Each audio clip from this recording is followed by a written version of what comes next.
So moving on to talking about social and emotional development. So as usual in this section, we'll start first with Erikson's crisis sort of stage.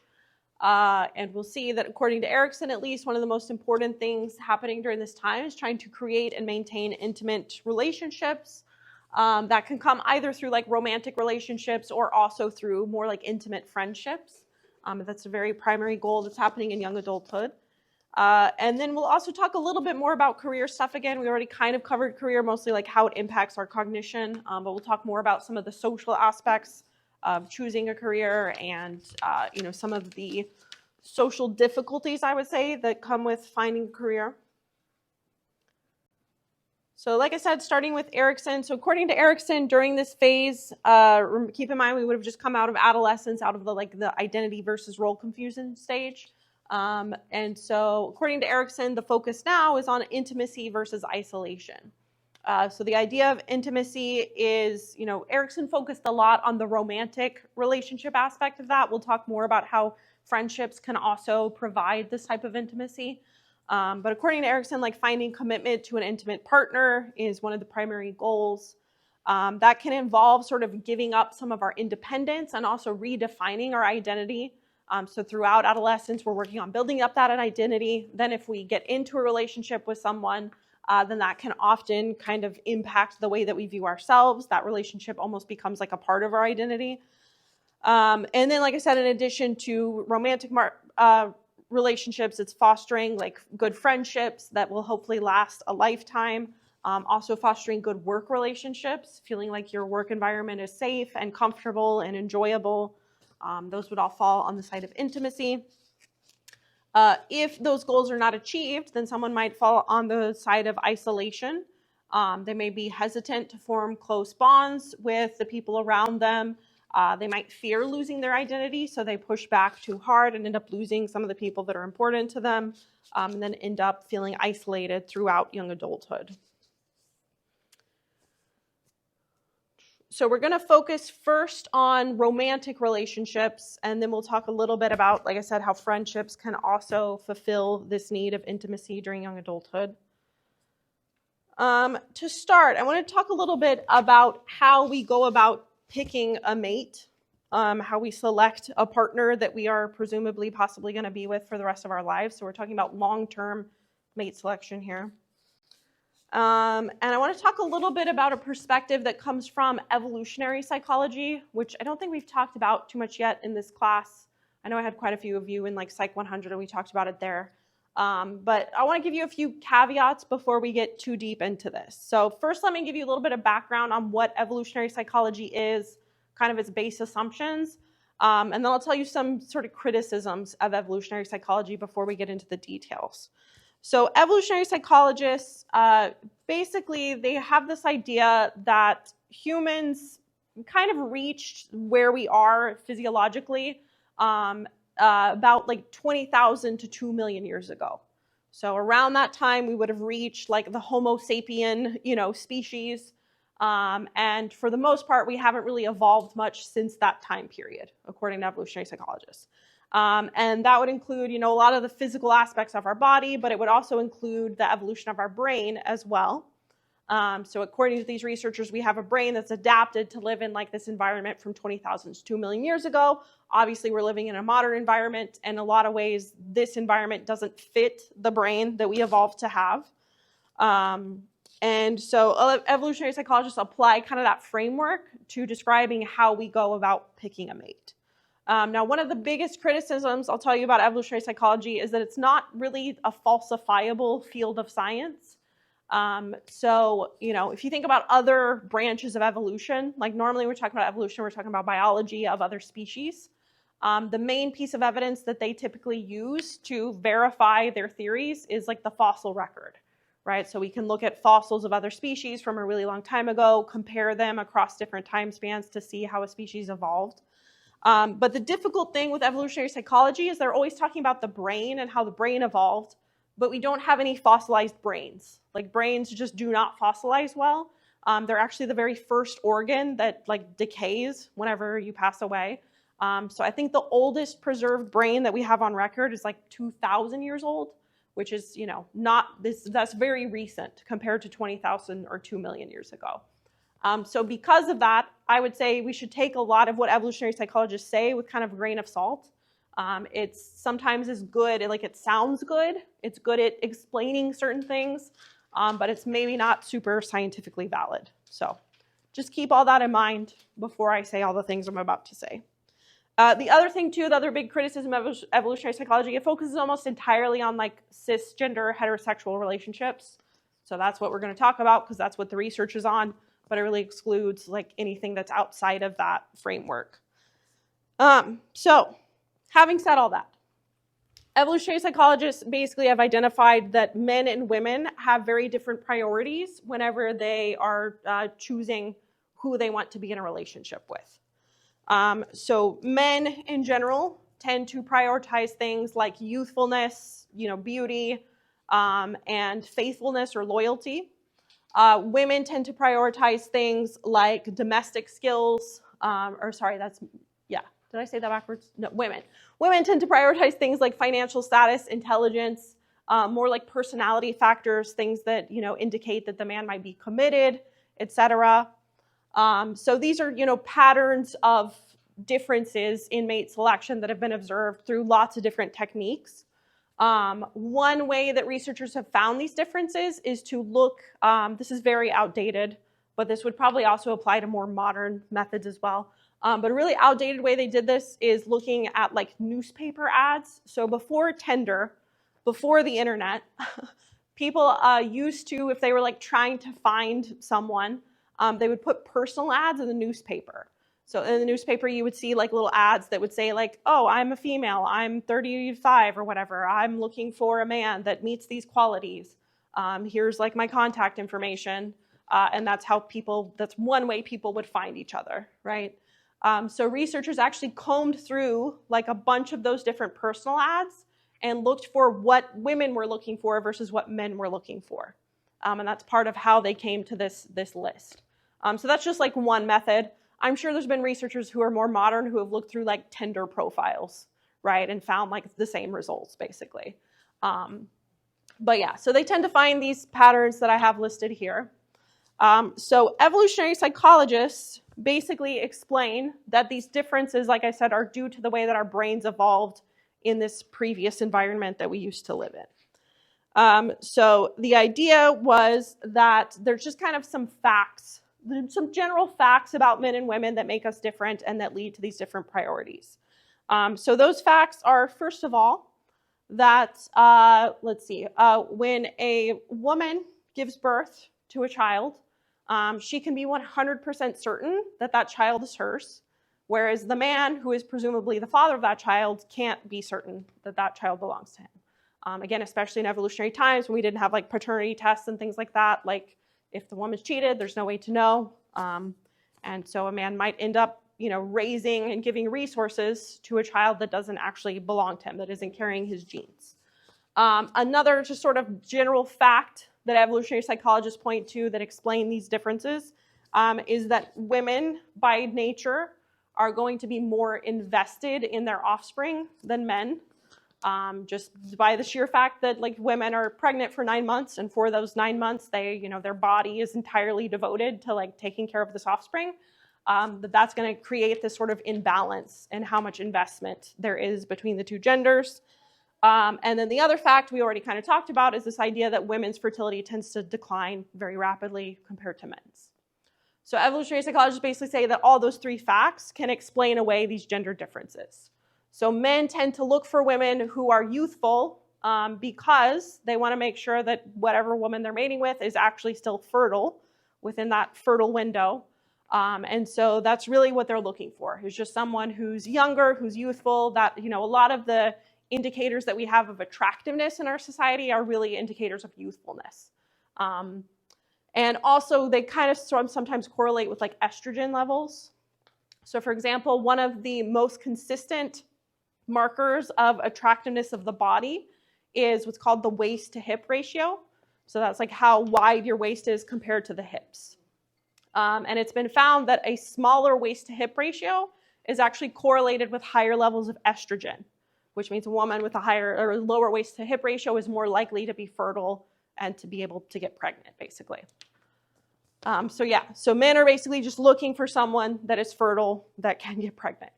And in addition to that, men tend to value like loyalty in the relationship. They tend to be much more likely to get jealous of like any kind of indication of physical infidelity because of that fact that they can't know if they are the father of the child or not. Obviously now they can know because they can take a paternity test, but the idea is that our brains are still evolved to that environment 20,000 years ago, and so we still respond as if we live in that environment. Yes? Do hormones like estrogen, testosterone cause some sort of physiological interaction where it causes like men or women to be attracted to each other? Oh, like pheromones?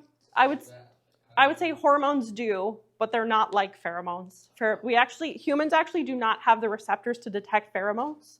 So anything you ever hear about like humans and pheromones is almost always BS. Like the whole idea, one of the common misconceptions is like women's periods sync up because of pheromones. That's not true at all. Like attractiveness with pheromones, also not true. Like humans just no longer even have the receptors to detect pheromones. But why do they sync up? That's the weird part. I don't know for sure if they do. Like a lot of the research I've read has basically debunked the fact that they even do sync up in the first place. Because I've had long distance friends, and then we end up having like the same cycle too. Right. It's weird. I mean, it could just be that like there's the phenomenon where when something happens the way you expect it to, you notice it more. Mm-hmm. So like if you're talking to a friend and you just happen to realize like, oh, we're both on our period at the same time, that's going to stand out, and you're not going to realize all the times that you're then off sync. Mm-hmm. So it's probably partially that, but.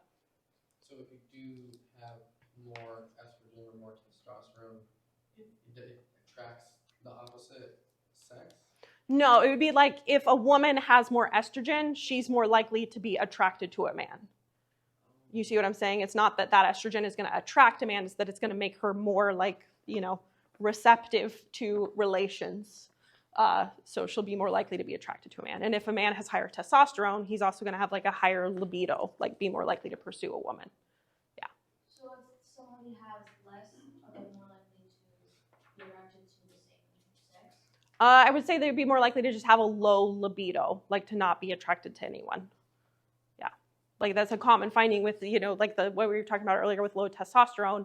Men who have low testosterone, they tend to just have a lower libido, like they're less interested in sex overall. So I think I described men's preferences, according to the evolutionary psychologists. So for women, the idea is if I'm already investing 9 months into a pregnancy, I want to make sure, first of all, that the mate that I choose is going to be high quality. So women are looking for high quality genes. So anything to do with like physical attractiveness, like women tend to prefer men who are maybe more fit, more muscular, who are taller, who have like symmetrical features. All of those are basically just good indicators that like you have good genes that don't have a lot of mutations. So I'm going to be able to pass on those genes to this offspring so that they have more likely chance to succeed. They also tend to, like I said, prefer someone with like financial status, with resources, and someone who's going to share those resources. So again, it's the idea like if I'm already putting 9 months into this child, I want to make sure that you're going to share your resources and give them the best quality of life that they can have. Yeah. I always felt like the physical attractiveness for women to men, like them being fit but not like overweight, spoke more to like it shows that he is willing to do work and that he also is capable of feeding himself adequately, right, to support a large healthy body like that. Yeah, and that's probably a part of it too, I would imagine. So I would say another criticism too of evolutionary psychology, like they try to explain these differences using this framework that I'm laying out of these differences. But one of the issues is that there's pretty huge cultural differences in attractiveness. And it's actually been found that societies that are more like egalitarian, so that's where men and women have more equality, basically. So like I want to say like Sweden and the Netherlands, for example, are some of the places where they have the highest rates of gender equality. So like wage differences are basically non-existent, like men and women make the same amount of money. They spend roughly the same amount of time like doing house chores. There's just a lot more equality across the genders. In places like that, you don't see as much of these gender differences in mate selection.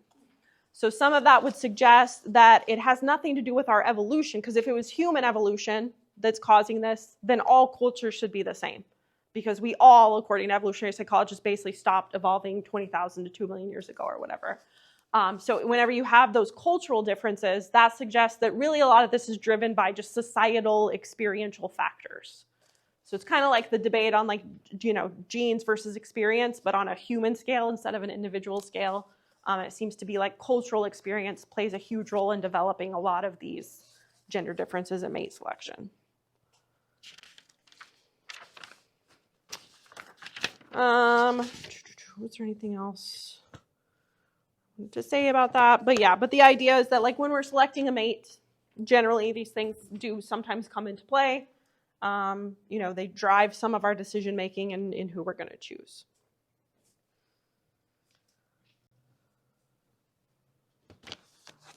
Once we are in an intimate relationship, one of the things that determines how likely that relationship is to be successful relates back to attachment styles, which we talked about in childhood. And I told you then that we'll probably talk about this more because it plays a role in later relationship issues. So kind of the idea, the theory behind this is that when you are a child and you're forming an attachment with your caregiver or your parent, that attachment becomes sort of like this working model that you have about how a relationship is supposed to work.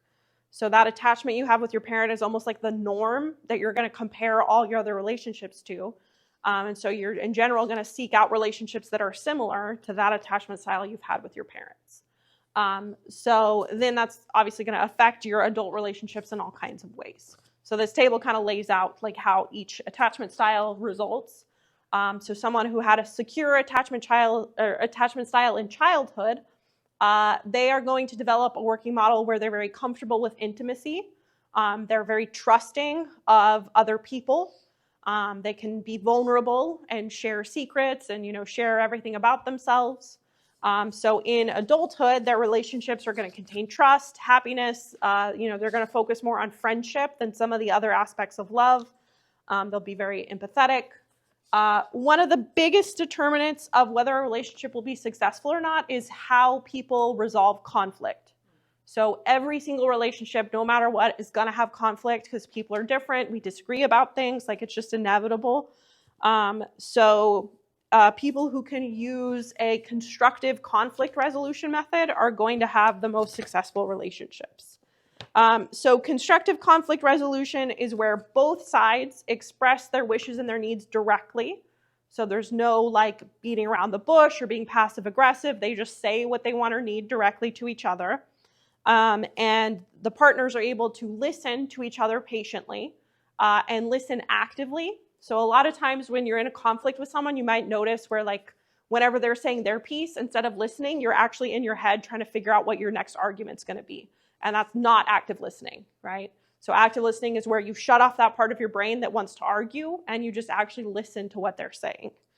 Asking for clarification. So if they say something that's confusing, then being willing to be like, hey, can you stop for a second? I didn't understand that. Can you clarify?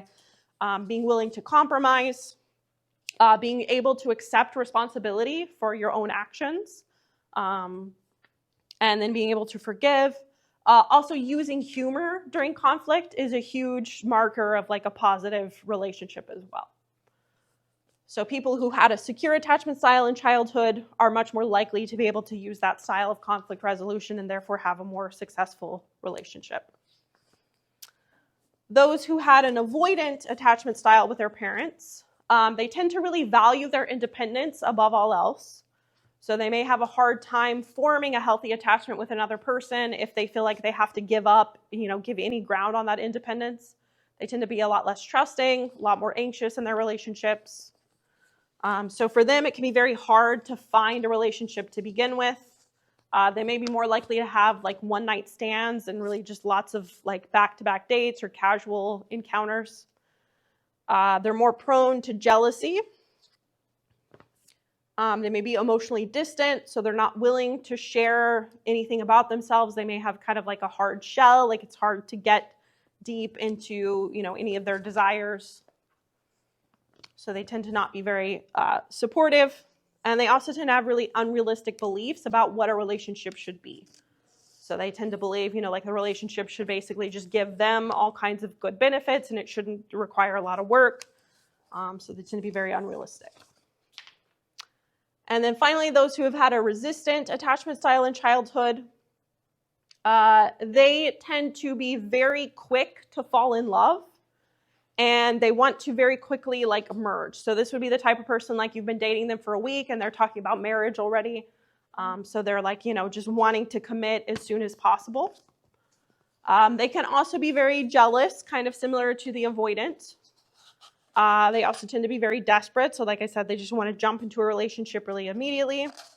They may experience extreme emotional highs and lows within the relationship. So any little thing can push them over the edge. So if their partner does some little tiny nice thing, then they're going to way exaggerate that and think oh my gosh, this is an indication that we're made for each other and we should get married or whatever. If their partner does something that's slightly negative, then that's going to send them all the way into the low end where they're super depressed and feeling like the relationship's over. They tend to try to be supportive, but they often will offer a type of support that's not actually helpful. And if their partner tries to vocalize that, say hey, I recognize you're trying to be helpful, but actually this is what I need, and you're giving me something else, then they may express anger and fear and feel like they're being abandoned. I'll also say too, that kind of speaks to the next point I was going to make, is that some of this seems to be determined by your childhood attachment style, but there's lots of evidence that shows that this working model that you develop in childhood is pretty flexible and that it can change, especially if you're exposed to other types of relationships. So if you grew up with an avoidant or resistant style with your parents, but you have an aunt and uncle who have the most amazing relationship, or you have a group of friends who have really good, healthy relationships, and you can see that, then you can update your working model to reflect that. Yeah, so this is not a permanent thing that you're just doomed to because of the way your parents raised you. It's something that's fairly flexible. It's just kind of that's probably the baseline that you're going to be starting from. Whenever you start getting into relationships, you're going to start with that working model. And a lot of people are going to stick with that, right? Even if the relationship is not really successful, even if they're not happy in it, they're just going to stick with that because that's what they know and that's what they're used to. Hopefully more people, though, will identify okay, maybe this isn't healthy. I want to try something else, and then learn from that experience and then, change a little bit. All right. Once we get into a relationship and we're in something that's committed and fairly long-term, there's evidence that relationships tend to go through these phases that to some extent are composed of these three different components of love, basically. So this is called the triangular theory of love. So the idea is that romantic relationships tend to have these three components, like I said. So passion is what we tend to feel during the very beginning of a relationship. So when you're in that really intense sort of honeymoon phase where you've just started dating, maybe you just realize oh my gosh, your crush, likes you too when you start dating or whatever, and it's just so intense and overwhelming, that's the passion phase. So people who have passionate love, oftentimes it's very physical, maybe very sexual if that's part of the relationship at that point. It can be intense to the point where the relationship is all consuming. Where that person is all that you can think about. You may struggle to go to class or go to work or spend time with other friends or family because you're just so focused on being with this one person. So that's sort of the passionate phase. Then eventually, if the relationship lasts and persists, then eventually you will develop a sense of companionship. So companionship is more similar to friendship. So that's where you're finding common interests, you're developing trust, you feel like you can share secrets, you can be vulnerable with this person, you really value each other for who you are, and there's less emphasis on the physical aspect of the relationship. And then eventually, that may develop even into compassion. So compassion is where you start to view the other person as a family member, someone that you want to spend the rest of your life with, that they're going to be in your life no matter what. You tend to really be concerned for their well-being. You may prioritize their needs over your own. You really just trying to care for them and grow and flourish together. So really healthy relationships will maintain all three of these to some extent. But like I said, there's kind of these phases where it seems like passion is the beginning and then the focus on companionship, and then eventually you get to compassion. Although even when you're in compassion, you still might maintain some of that companionship and passion as well. All right, let's shift away from romantic relationships for a little bit and talk about friendships. What's that? That's better. Yes, yeah. So I think especially now, it's becoming much more common for people to stay single for much longer, to maybe even decide like that they want to be single forever. It's becoming a much more common choice that people are making. And that doesn't at all mean that someone who's chosen to be single is like lacking intimacy, that they can't possibly get on the right side of Erickson's phase or whatever. You can still find intimacy from friendships. So friendships, though, tend to be a lot harder to form and maintain as we get into like the later parts of young adulthood, especially once you get out of college. It can be very, very hard to find friends and to maintain friendships. And there's some maybe probably pretty obvious reasons for that.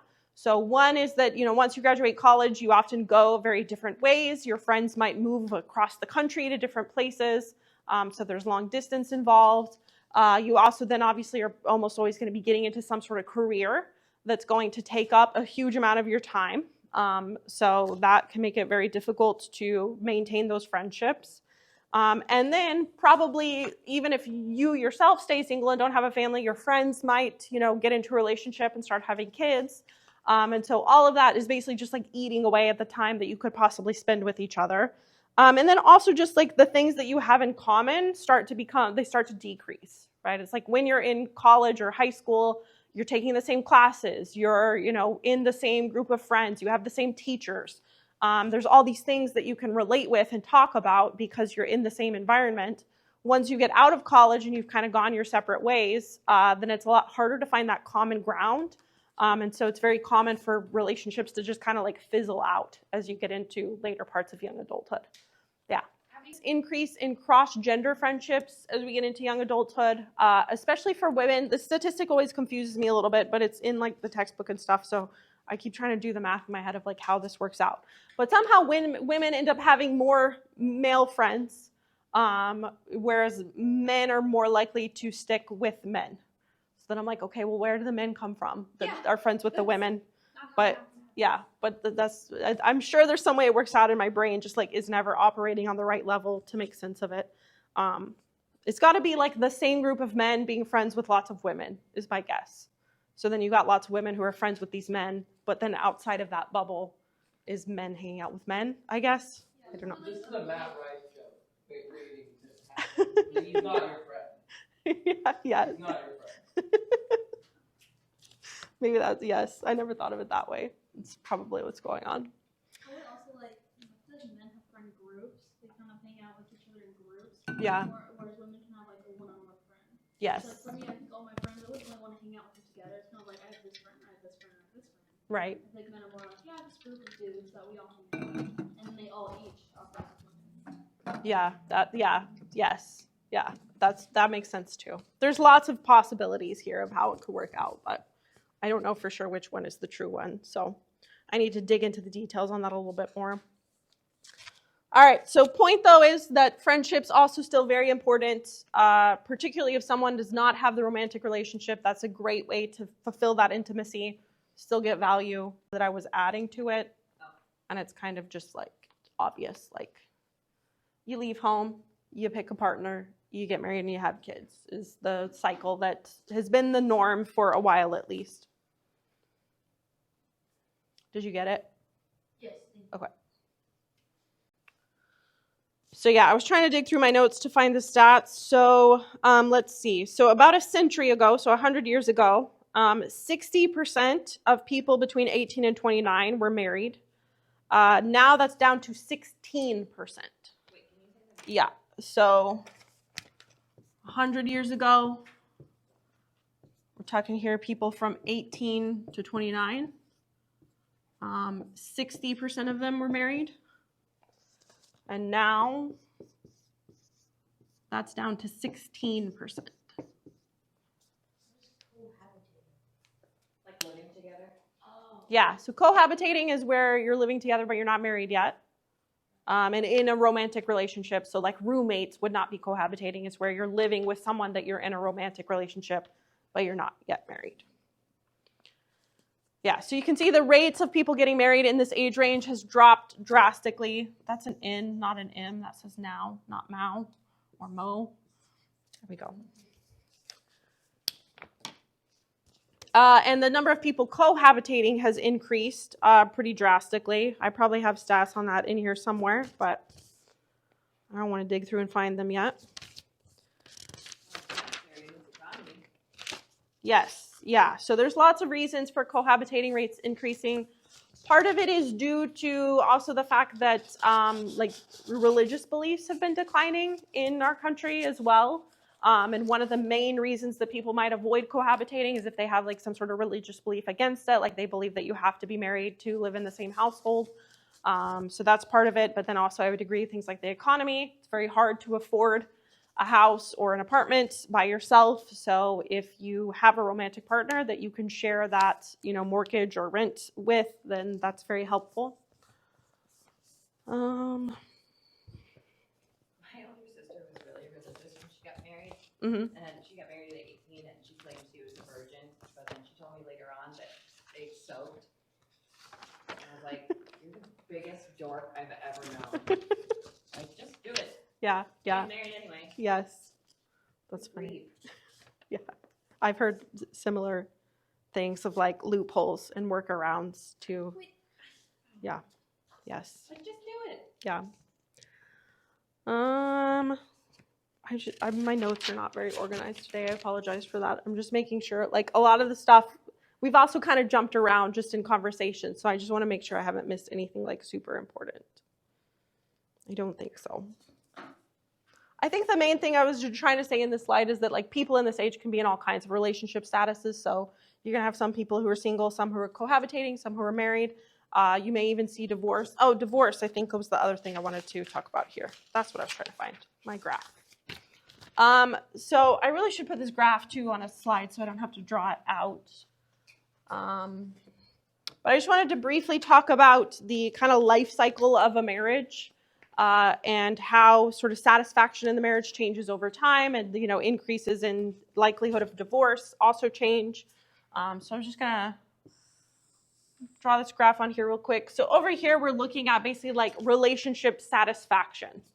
So like 100% would be like your relationship is the most amazing thing in the world. You're super happy with your partner.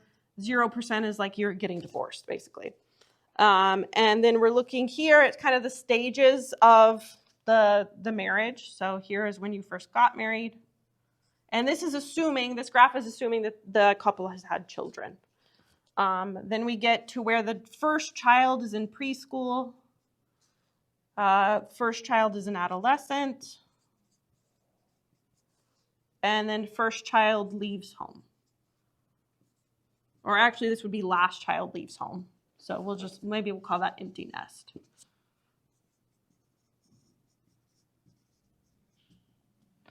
All right, so that's kind of the timeline we're looking at. And so what we find, and really I'm going to erase this because there's no one is ever at 100%.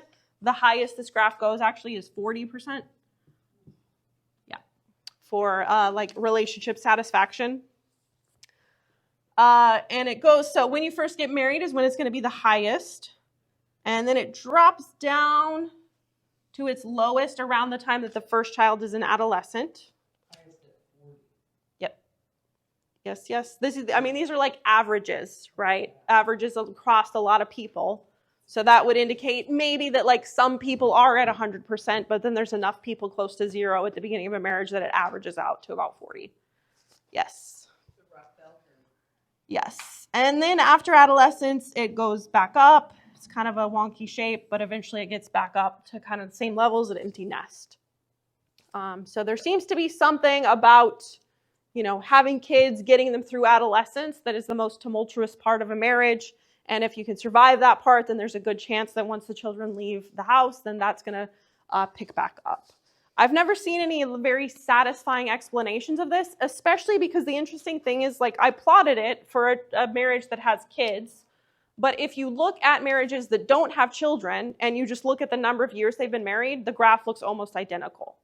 So you might think like, oh, it's something about the kids. It's that, I mean, we talked about how adolescence is this, really tumultuous time. There's conflict between the child and the parent, which might create conflict between the parents or whatever. But even someone who hasn't had children, they experience a very similar curve in their marriage satisfaction over the lifetime. Probably because like you just naturally change. Like as Yep. people, you naturally change throughout your life, and I noticed like in my own friendships and relationships, like you kind of have to relearn who each other are, and sometimes they're Yeah. or you don't like who they are, and sometimes you just kind of wait and it's like, oh yeah, Yeah. I kinda like Yes. this, I kind of don't like. Like it's kind of that where it's like people change. Yeah, definitely. I agree with that. It's just interesting that it like seems to dip there and then go back up. Yeah. It's like, I don't know. Who knows? Yeah. I will also say too, they've done studies where they basically try to figure out like which population is happiest with being married. And they have found, this might be counter to what you would believe, that but married women are actually the least happy and married men are the most happy. So if you look at like all these relationship statuses combined with gender, right? Like single men, single women, cohabitating men, cohabitating women, etc. Then yeah, married women are the least happy. Married men are the most happy in general. Do you think it's from that routine? I would guess it's from, I mean, probably one of the best theories is that like feminism got us to a point where women can now have pretty much the same jobs men can have.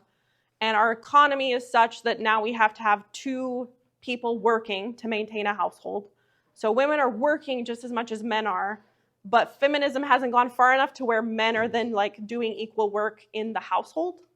And so women end up doing kind of double shifts. Like they're working a full-time job and then they go home and they're also doing all the like, caregiving if they have children, all the cleaning, all the cooking.